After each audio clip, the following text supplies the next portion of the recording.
Hey there smartphone fans, this is Steven Fox again. Welcome back to Smartphone Wars. Are you looking for the best budget phablet on the market today? Low on cash but want a good phone? Watch my Redmi Note 5A review and you might find it.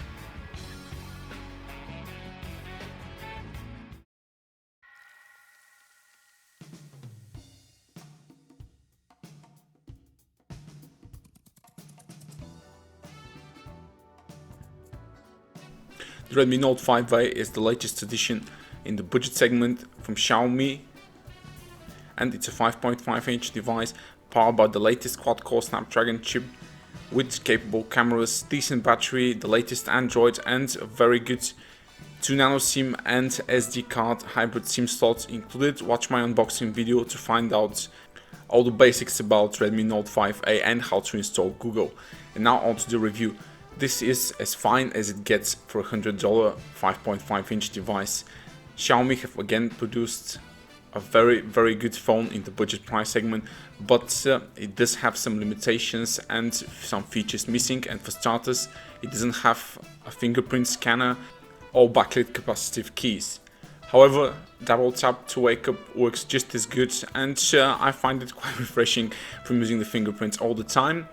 Once you install everything, the phone actually is very good. The display on this device is much better than anything you can get around $100, and so are the cameras, but I'll show that a bit later.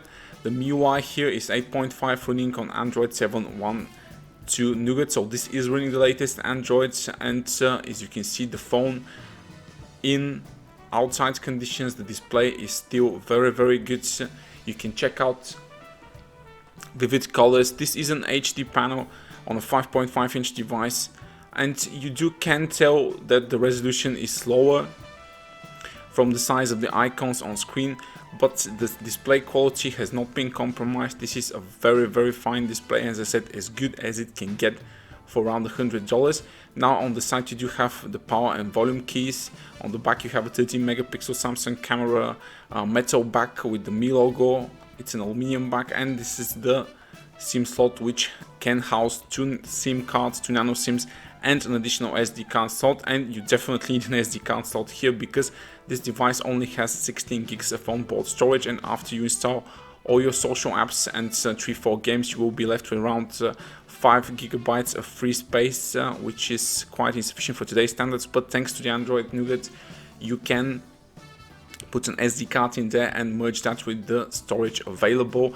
And the Snapdragon 425 is a quad core, yes, but it performs, I can definitely say it performs better than MTK 6750T and the 6737T, which are dominant in this price range.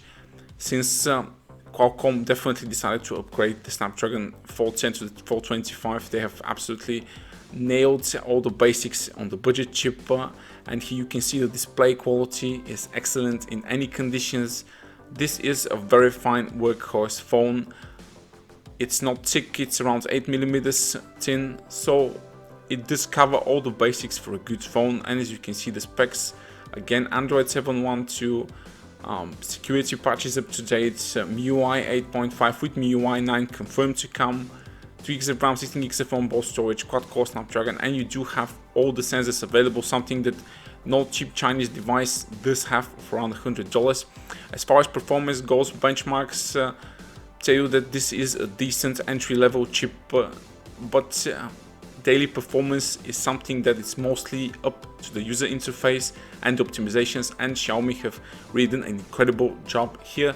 This phone with 2 GB of RAM and 16 GB of onboard storage and the simple quad core performs much better than any MTK octa-core I've seen around $100 to $150 range. Apps open very quickly, games load fast, multitasking is actually pretty decent on the 2 GB RAM phone, as you can check it out here. You will get apps reloading from time to time, which is absolutely normal, but the phone handles everything snappy and with a breeze. Here is me switching to some apps open in the background, and as I said, MIUI 8.5 really excelled the performance in every phone. And thanks to the latest Snapdragon 425, which is an upgrade to the Snapdragon 410, The GPU is clocked higher, and the RAM speed is much better, resulting in far superior performance than any $100 Chinese device on the market today. This is a very fine daily driver and a great workhorse. I do recommend this even as a second phone. It's quite the performer and covers absolutely all the basics you need from a budget phone, especially with the dual nano SIM and SD card slots available. You don't have to compromise dual SIMs for additional storage here. And browsing performance, as you can check out, is another very good side on the Snapdragon 425. Qualcomm and Xiaomi have got a good partnership going for a lot of years now, and it's really starting to pay off with the software optimizations, because I've not seen Snapdragon chips perform better in any other phone I've tested than in Xiaomi devices. So that's something to consider. And now do check out the speaker quality. It's not the best quality in the world, but it's definitely decent.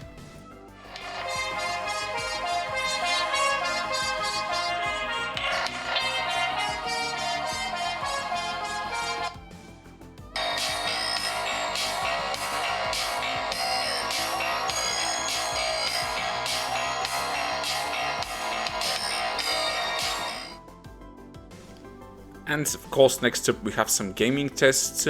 I was again surprised by the Snapdragon 425's gaming performance. Most games on the market, even the heavy 3D games, run actually quite well on the 720p HD screen. This is a capable gaming phone to date. Will it be one in a year's time? Probably not. But as currently, you will have most of the heavy titles running with acceptable frame rates, and some mid-low graphics 3D games will absolutely fly on the Snapdragon 425 and Redmi Note 5A. Now, regarding battery life on the device, this just have a 3000 mAh battery, but the Snapdragon 425 is a very small chip, which definitely helps with gaming performance and battery life. This phone does not experience any overheat issues whatsoever, even after 15-20 minutes of gaming. No problems at all. Battery life varies from 4.5 hours to around 6, depending if you're doing more gaming or more browsing and watching videos. It does have great standby times thanks again to the Qualcomm's superior modem inside. This phone, without actively being used as a smart device with 4G and GPS enabled, will definitely last you around 3 to 4 days on a single charge with sparing use. So again, as I said, very good secondary phone as well as a primary daily driver. And it's absolutely as good as it can get right now for around $100, and if you're definitely wanting a 5.5-inch phablet device. Next on, we'll be moving on to the camera review. Do watch that because it's one of the main selling points of the device as well.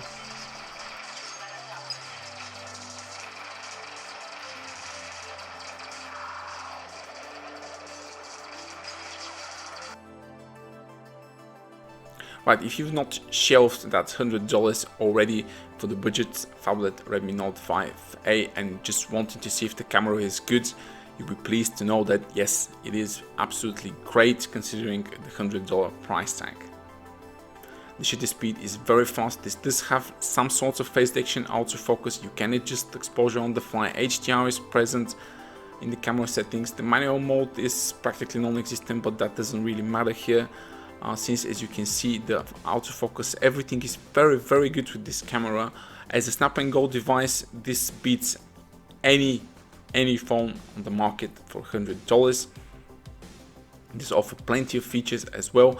The front camera is another very big win. It's 5 megapixels, but who cares? The photos look great, and even in less than stellar lighting conditions, you still have plenty of detail in those photos. And what's most important is that the shutter speed is absolutely blazing fast on both sensors. And for all of you selfie experts out there, Xiaomi does offer a Pro Beauty mode with the selfie camera for you to tinker with all of your settings to deliver the perfect selfie on a very tight budget here. And as usual, I've picked some samples for you. Every shot I've taken is me walking down the street, seeing something and just popping out the camera and taking the shot. And I have to say that 90% of the times, maybe even 95%, all the shots look absolutely great as if taken from a flagship camera, because shutter speed is very fast, details are there, colors are accurate, overexposure is, there is a bit of overexposure, but it's definitely very toned down. And as I said, here with me shooting a moving bus or trolley, and the photos are great, all the details, edges are not soft. This is an excellent camera phone for $100. Whatever you're shooting, landscape, macro, or just some graffiti on the wall, in okay to good light conditions, the phone performs great. Low light performance, as you can expect, is definitely not its strong suit, but it can still take a decent low light shot, considering it's not like perfect dark or anything. That's it. Just the Redmi Note 5A is an excellent camera phone for $100, and I don't think anybody at all will be dissatisfied with the camera quality considering this price. And as you can check out, even selfies look absolutely great on the Redmi Note 5A. I am amazed how good of a phone this is for around $100, and you can also see the video quality is pretty decent. The camera handles the variation of lights pretty good on a very sunny day or around sunset as well. It immediately compensates for the light situation and results in excellent image. This does not offer, of course, any optical image stabilization, so don't think this is a great camera for, you know, taking a good photo while running or something in a good video. And as you can see, even the low light video is pretty decent. Again, considering this is a $100 phone here we're talking about.